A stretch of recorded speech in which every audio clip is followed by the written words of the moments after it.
వనపర్తి జిల్లా మాడుగుల పరిసర ప్రాంతాల్లో ఈ మధ్య కింగ్ కోబ్రాలు ఎక్కువగా కనిపిస్తున్నాయి.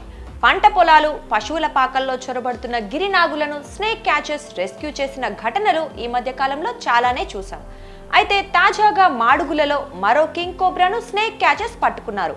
ఈసారి బావిలో పడిన గిరినాగును చాకచక్యంగా బంధించి అడవిలో వదిలిపెట్టారు.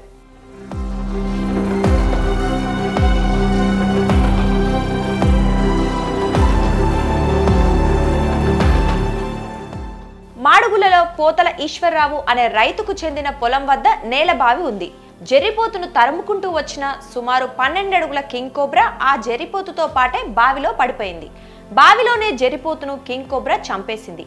బావిలో జెర్రిపోతు చనిపోయి ఉండడం, నీటిలో కింగ్ కోబ్రా తిరగడం గమనించిన రైతు ఈశ్వర్రావు అటవీ శాఖ అధికారులకు సమాచారం అందించారు. స్నేక్ క్యాచర్ వెంకట్ టీం సాయంతో అతి కష్టం మీద కింగ్ కోబ్రాను బంధించిన అటవీ శాఖ అధికారులు అనంతరం దాన్ని వంటల మామిడి రిజర్వ్ ఫారెస్ట్ లో వదిలిపెట్టారు.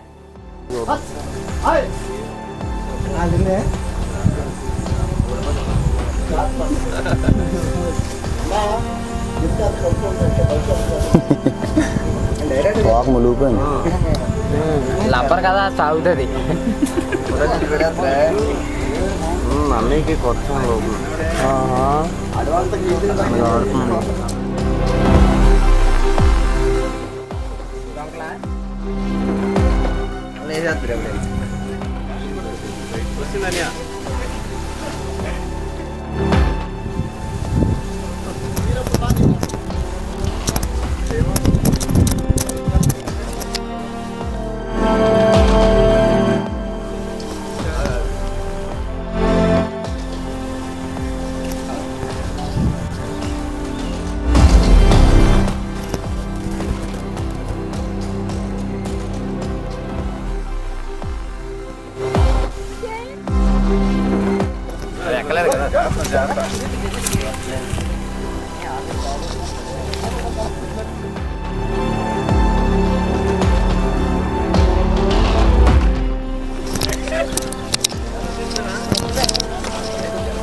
సో ఇవాళ మనం పట్టుకున్న కింగ్ కోబ్రాని ఇప్పుడు రిలీజ్ చేయడానికి వచ్చాం.